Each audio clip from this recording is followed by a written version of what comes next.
Now guys, I'm gonna paint a picture for you. You're trying to wake up early at 6:30 a.m.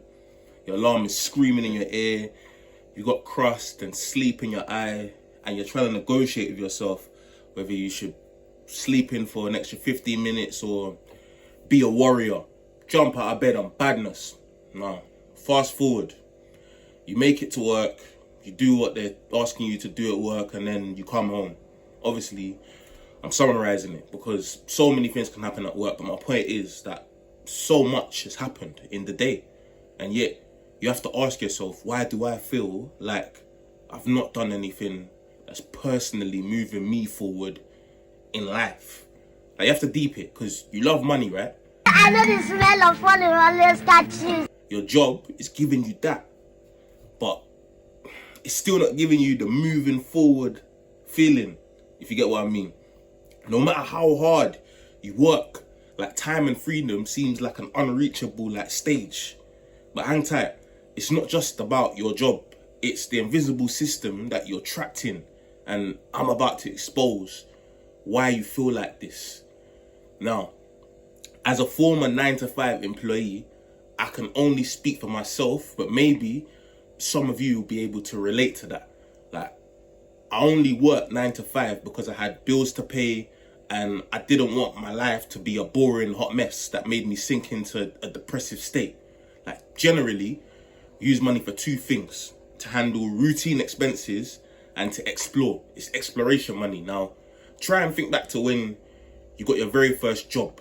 If you're approaching 30 or you're 30 plus, this may be a bit hard for you to retrace your steps and think back that far, because you're an adult and you've been trained to be realistic and not really nurture your imagination. Personally, I can actually imagine because I'm 14. You're just a small boy. When you had your first job, you were most probably not worrying about, paying a considerable amount of like rent or paying for a mortgage or paying at all, because your parents were like your crutch. They gave you enough leeway for that not to be one of your like worries or burdens. Like, the same goes for all of the bills that keep rising and trying to do your doo-doo on our heads, like water bills, council tax, electricity, gas. You most probably didn't have dependents when you got your first job, and I'm not just talking about the kiddies. I'm talking about pets, and I'm talking about partners as well, because some of our spouses slightly identify as kiddies too. Let's be real, man. Them stop lying. They can't hold down a job. They eat out of the fridge and don't replace the groceries, etc., etc. You get my drift. As adults, dependents can strike at any time, and we're talking like childcare costs, school fees, trips, uniform, even emergency money, like calling out a plumber or a locksmith last minute. Like, crazy things are happening. Wonder shall never end. I'm not going to go into listing all of the things that the younger you didn't have to go through, but I will say one more thing. I will mention one more thing. One word: insurance. Now, there are a million types of insurances in this life, but one of them is the concept of relying on a pension. But that's a deep one, and it's definitely for another video. But the bottom line is that when it comes to insurance, and particularly pensions, they're selling the idea of what if. Like, what if this happened? Like, what if I die? What, etc. And adults are shook of that. They're shook in life. That's what I hear. My point is that life was softer. Remember what I said: routine expenses and exploration money. When you're young, the bulk of your paycheck goes to sponsoring exploration. You're exploring. And remember, exploration equals growth. Now, hopefully, you're making more money than you were before. But the difference is that you've now willingly crafted a life loop. Like, there's a section, if not all, of your life that repeats and has nothing to do with exploration. You keep on telling yourself, I can afford this. You get a pay rise. I can afford this. You find a new job that pays you more. I can afford this. Like, these commitments reduce the amount that you have left for you to explore and progress. So you're growing in age year by year, and you're allowing your expenses to grow with you. But really, what you're really trying to do is you're trying to dwarf your routine expenses. Like, you want them to stay short while you grow your exploration money. You know when they say more money, more problems? I'm telling you, it's a real thing. We take on so many unnecessary routine expenses because we believe that, you know, there's things that we believe like, oh, it's that time in our life, we're grown now, this is what our age mates are doing, so we need to follow suit. I have to do what others are doing. Don't get me wrong, routine is a good thing to have. I will never say it's not a good thing to have, it is. But even if we're to look at something like a gym routine, every hench guy, a guy that is hench will show you that they change things in their routine because they get to the point where their muscles just stop growing. They've been doing the same thing for time. So they explore like new exercises in order to grow. So essentially, we make more money and then we trick ourselves into believing that we can pay for things that have nothing to do with exploring and progressing, essentially. So as an adult, you believe in more money equals more routine expenses equals progression. Now, this is called the progression illusion. Now, the real progression equation is money, not necessarily more money, but money equals exploration equals progression. Switch it up and explore now. Now, let's scientifically talk about the progression illusion. Even though you might feel like your work schedule is suffocating and that you hate it, your brain and your body is actually rewarding you for going to work. Now, hear me out. Hear me out. The body loves, and when I say it loves it, it loves it. It loves it. The body loves predictability because, you know, being predictable is like a signal to the body that you're surviving, aka not putting yourself in danger. You're staying safe.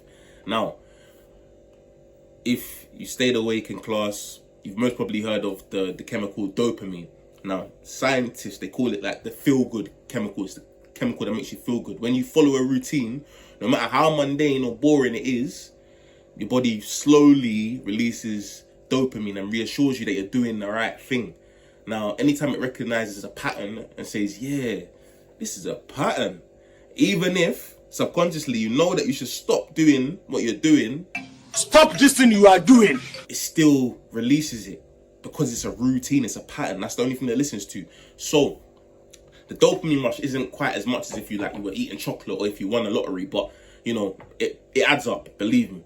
Now, this is a psychological mind trick that your body is playing on you. I'm telling you, this is the exact reason why you feel pain and stress, because the moment that you try something that, you know, your body is seeing as exploration, because your body has overloaded you with the dopamine of being in a routine, it's ultimately then telling you, nah man, this ain't the pattern. Nah, do the other thing that you were doing before. Nah, we need to feel good again. It's a buzz. Now, in a nutshell, routine tells your body that I've got this under control. I've got this. Release more dopamine, bro. Release it. Press it! I got 10 bags for you! I could deep dive into this scientifically, but I think I'll leave that for another video. The deep dive. And talk about it properly. I want it now. Not entirely your fault. You went to school and they raised you to craft a life loop for money. So you stick to that life loop. But as you went from year 1 to year 2 to year 3, etc., they didn't continuously encourage you to explore. That was either something that you were raised to do outside of school, either at home, with your family, or outside of your friends. Now, traditionally, people that step outside of the life loop and quit their job are often demonized and judged. They're referred to as irresponsible or bums or dreamers until the dream actually materializes. And I'm sure that you've heard about things like the American dream, where you make enough money to be able to do all the things that you've always wanted to do. And you know, that's still a dream. So technically in life, dreaming isn't actually looked down upon. When your dream becomes a reality, everybody doesn't look down on you, they look up to you. So low frequency emotions like pride, shame, guilt, they're all stopping you from expanding on your life loop and merging it into your dream. even the other word that I use, irresponsible. Don't you reckon that it's probably more irresponsible of you to only think about different ways that you can explore and grow and then do nothing? It's not possible today. The word responsible, look at the word responsible.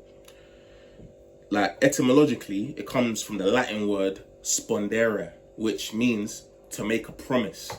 And then with time it evolved to like medieval Latin to a word called responsibilis, which relates to the concept of answering to your promises. Now, as we speak, your dreams and ideas are calling you. Like, you're not picking up the phone, you're not answering. So by right, you are being non-responsive to your dreams, aka irresponsible. Ask it yourself, you're disgracing, not me. You know that? Because everybody should just listen to. Let me explain. Now, on my video next week, I'm going to dig deeper into like the trials and tribulations of working life and talk about solutions, because at my core, I'm a very solutions-based person. But as it stands, I want all of you worker bees to reflect on what I've said today and feel free to send in messages to me personally. I know that not everybody has, the mental or emotional capacity to leave YouTube comments, so that's an alternative. Are you listening? Explore or expire? Like, comment, subscribe.